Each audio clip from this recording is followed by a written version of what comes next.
இன்றைக்கி நம்ம பார்க்க போகிறது நெல்லிக்காய் ஊறுகாய்.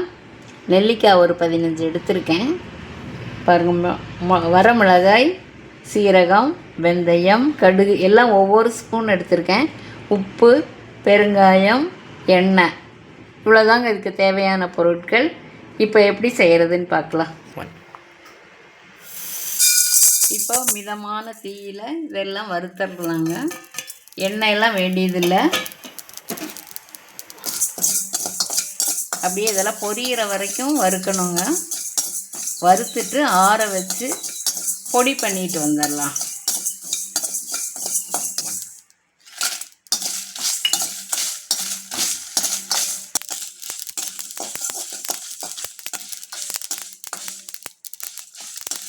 இவ்வளோ வறுத்தா போதுங்க. இப்போ எடுத்து ஆற வச்சிடலாம்.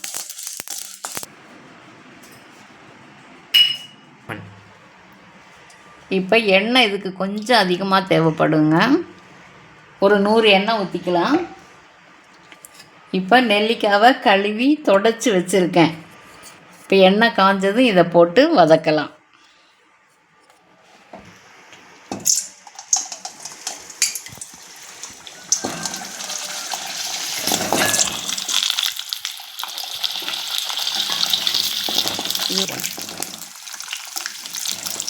இப்போ எண்ணெயிலேயே இது ஒரு 10 நிமிஷம் வதங்கணுங்க. வதங்கினதும் காட்டுறேன். இப்போ இதை பொடி பண்ணிட்டு வந்துடலாங்க. ஆறிடுச்சு. இப்போ நல்லா வதங்கிடுச்சுங்க. பொடி அரைச்சிட்டு வந்தாச்சு. இதை இப்போ இதில் போட்டு கலந்துடலாம்.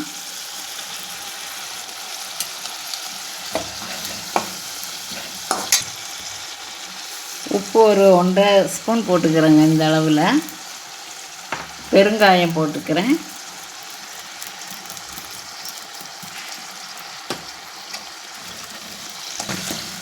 இப்போ ஊறுகாய் ரெடி ஆகிருச்சுங்க. இது 6 மாதம் இருந்தாலும் கெட்டு போகாது. எண்ணெய் மட்டும் கொஞ்சம் மூழ்கி இருக்கிற மாதிரி வச்சிட்டிங்கன்னா 6 மாதம் வச்சுக்கலாம். இன்றைக்கி சாப்பிட்டா உப்பு ஏறி இருக்காது. நாளையிலேருந்து உபயோகப்படுத்தலாங்க. நன்றிங்க. இப்போ எடுத்து காட்டுறேன்.